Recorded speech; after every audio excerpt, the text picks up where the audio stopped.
It's hard to put such a big concept into a few minutes. I'm going to do my best, but as we'll discover, it's not about understanding it theoretically, it's learning how to live it practically. So I'm going to do a short, hopefully as deep a dive as I can in the limited time we have together. But I realize that this is an ongoing, it's like a lotus flower, it just keeps unfolding and unfolding and unfolding. So I wrote on my notes the 7 words that you might have seen fly up on the video that I just played you of Mandela. What is Ubuntu? Ubuntu is respect, helpfulness, sharing, community, caring, trust, and unselfishness. And as I've mentioned, it's a concept which is rooted deeply in African philosophy, particularly in sub-Saharan African cultures. And it speaks of our interconnectedness, the idea that my well-being is deeply, unavoidably, intrinsically tied to yours. So Ubuntu is not just a theory or an ethical practice, it's or not even a social philosophy. It's a way of being. Now, this is my stole, and for those of you, I can show you later, but I had this made for my graduation in 2012. And as Debbie read out from my bio, I'm a great lover of sacred texts and the written word. So I've had here, this is the Shema written in Hebrew. Underneath is La ilaha illa Allah, which is basically the same as the Shema. I had printed here because when Avram asked, who do I tell people you are? You remember that? And he said, just tell them I am. I've got from the Tao Te Ching the 2 Chinese, this is heaven and this is earth, because in the Taoist principle, that's where we reside between these 2. And I've also got from one of the Upanishads, the opening line of my favorite Upanishad, the Kata. And last but not least, there on the back of my soul is the words Ubuntu. Now, the most incredible thing is that I had that stitched onto my stole in 2012, which would have been, what is that, 9 years?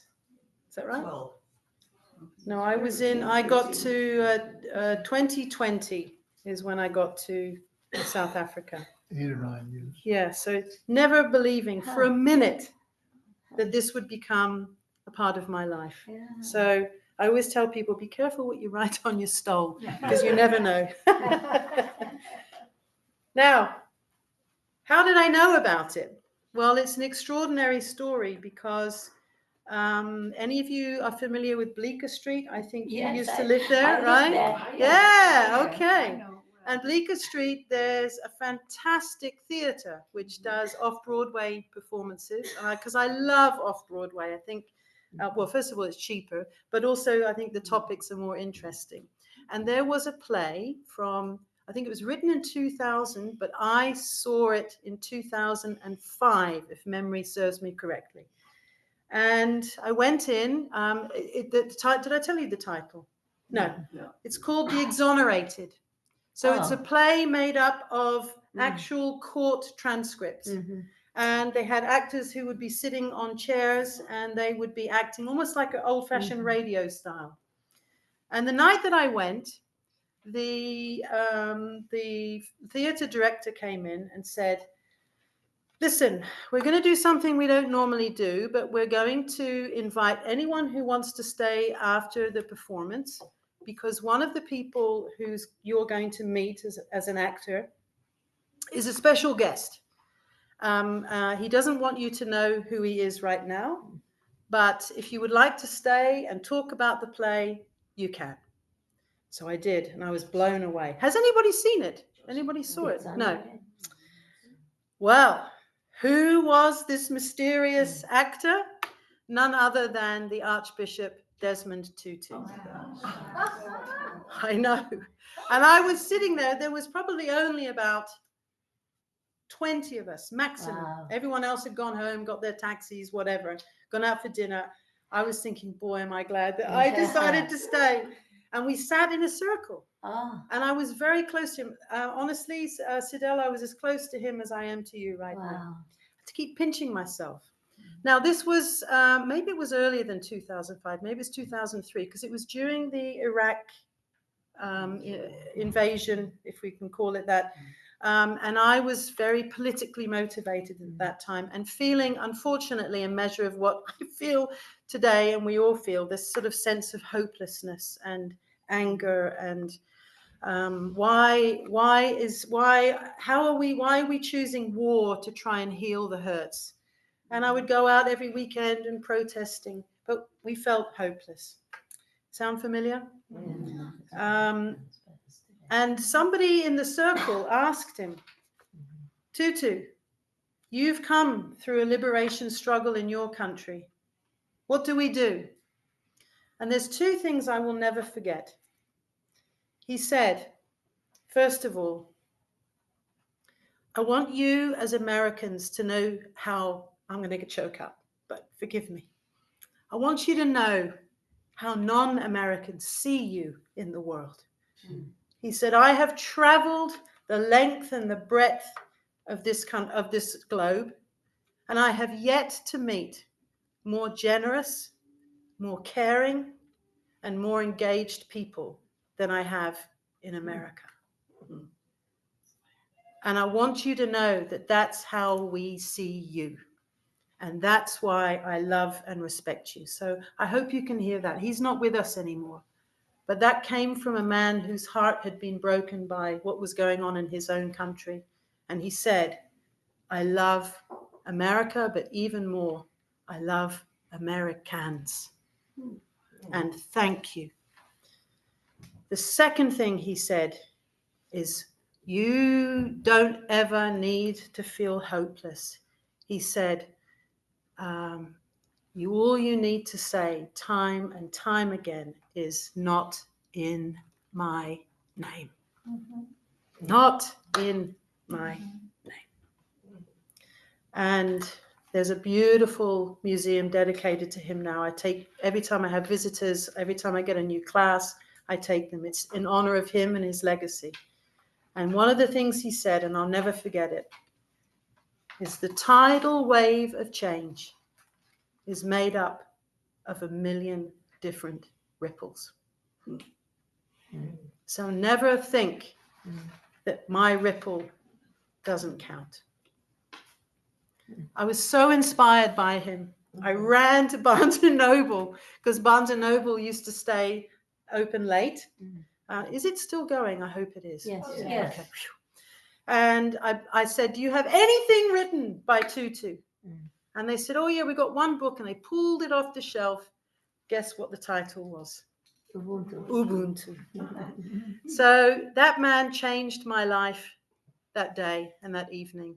I decided I wanted to live my life according to Ubuntu, hence on my stole. Wow. So I want to tell you two things he said about Ubuntu, if I can.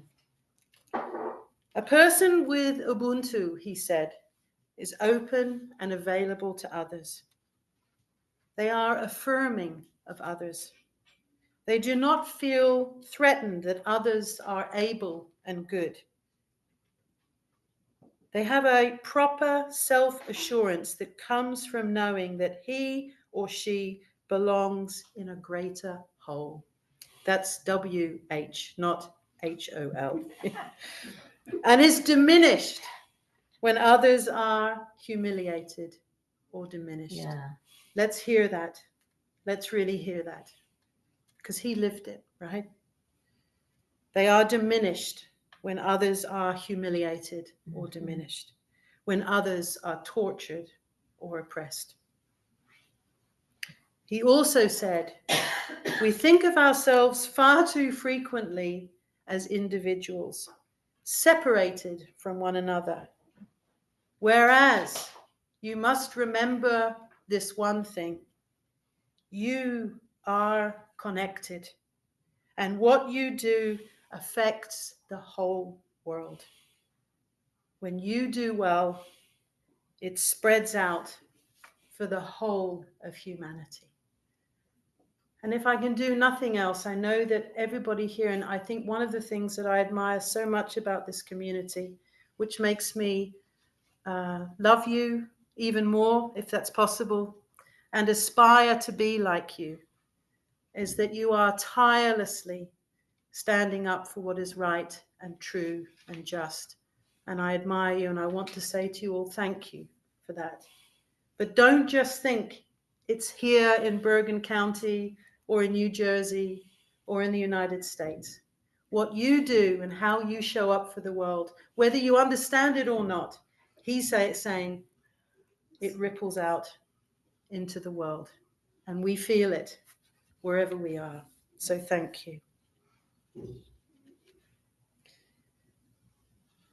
Years ago, an anthropologist who was studying a particular tribe in Central Africa placed a basket of fruit near a tree and told a group of children, the first one to reach the tree gets all the fruit. Needless to say, that anthropologist did not come from Africa. Because I believe it was a he, because it says, when he gave the signal, 1, 2, 3, go! He was shocked to see that the children each took each other's hand and ran to the tree together. And then they sat in a big circle around the tree, sharing the fruit. When he asked them, why did you do that? One child answered, Ubuntu. How can one of us be happy if the others are sad? So it's not just a philosophy. As I said, it's a way of being, and it's a moral obligation extended to all beings. It's not just people. It's everything that makes up our world and our life. For those of you online, I don't think you can answer unless you want to type it in, but let me ask you, do you know how much of a percentage of the crops that we eat, how much is made up by the pollination of bees? Can you guess? Well, it's not as much as you think, but it's 30%. So if we destroy the bees, ultimately, who are we destroying? Ourselves. There's a lovely understanding in the Amazon for the tribes who are along the banks of the Amazon. They catch they catch the fish during the day. They count the fish, and any that they feel is too much for their village, they throw back. Why? Because of a deep intrinsic understanding that the river feeds them. So in order to be fed, they have to take care of the river and all of its creatures. A teacher of mine from New York, very profound teacher of mine, said to me, Pippa, you have to remember, our handprint is on everything. We are complicit in every possible, conceivable way of life. And the sad thing, of course, is that Ubuntu was banished because of colonization and the missionaries who went in, especially the Christian missionaries, and imbued in them a sense of shame, of being othered, of being the worst thing, of being savages. But of course, we know that this is not savage knowledge. This is indigenous knowledge that has value. And I love that it's survived, and I love that it's a gift to us to this day, despite all the attempts to obliterate it. Tutu, of course, used it as a principle. Mandela used it as a principle. As I said, it's not fluffy, it's not Hallmark, it's not Hollywood. For those of you who don't know much about South African history, let me tell you this, that in 94, when they finally became a free and democratic country, after over 300 years of being colonized, imagine. Everyone thinks, oh, it was a wonderful time, carnival and rainbows and confetti. Yes, there was apparently this incredible sense of hope, but it was a country teetering on the brink of civil war. Because if you oppress a peoples for 3 centuries, what happens is they're suddenly given freedom. Out comes the anger, the grievance, and all of these things. So both Tutu and Mandela realized we're going to have to do something to save our country from destroying itself. And you know what they used? They used Ubuntu. And if you know anything about the Truth and Reconciliation Commission, its very essence, where the perpetrators were asked to eyeball the victims, to confess to their crimes and ask for forgiveness. None of that would have been possible if they hadn't have embraced the once banished, now free knowledge system of Ubuntu. And through Ubuntu, they found as a nation redress, restorative justice, forgiveness, and healing. Imagine. So I want to just end with a couple of ideas and challenges for us all, because I know that this is, as I said, we don't think it, we have to be it. What if we stopped thinking of ourselves as separate and started seeing ourselves as woven together? What if we measured the health of our society not by its GDP, but how well we care for the most vulnerable? What if, and here's the kicker, are you ready for it? This Ubuntu is a muscle. What if we looked at the person we disagree with and said, my humanity is bound up with yours. Ubuntu is not easy, but it's necessary. So here in our congregation, amongst our beautiful community, Ubuntu has a chance to live and breathe, and I honor that in all of you. I really do. These are not empty words. Every time we welcome a newcomer, every time we sing together, every time we make space for grief and joy, we are practicing Ubuntu. When someone falls ill and the community organizes meals or help, that's Ubuntu. When we pass the plate to support our shared ministry and the work that we're doing as a united community, that's Ubuntu. When we show up for justice, even if it doesn't directly affect us, that's Ubuntu too. Because Ubuntu is not about how we feel, it's also about what we do.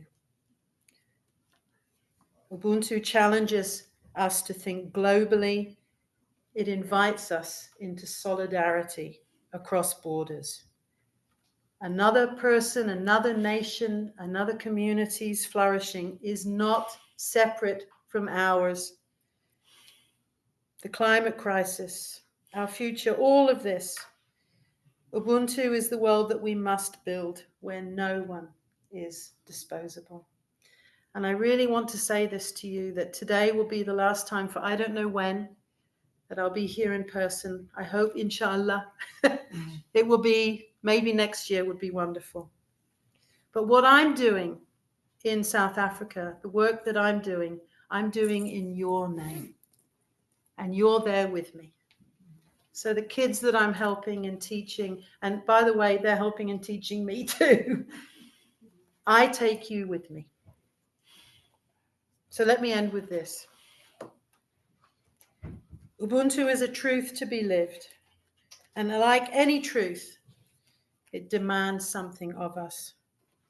It asks us to shift from I think, therefore I am. We have the Renaissance thinkers to thank for that. But to say this instead, and I love it. Are you ready? I belong, therefore I am. Not I think, but I belong. It asks us to risk vulnerability in service of connection. It asks us to see ourselves in the face of strangers and to be changed by that recognition. So let us go from today and carry that spirit of Ubuntu with us. I know you already do, but I hope that what I'm saying will make you feel even more interconnected to the world. May it shape how we speak, how we act, how we love, and may it root us more deeply in our own individual and collective spiritual journeys and into this interdependent web of all existence, which we are part of. Let us live Ubuntu together. Thank you, everybody. Thank you.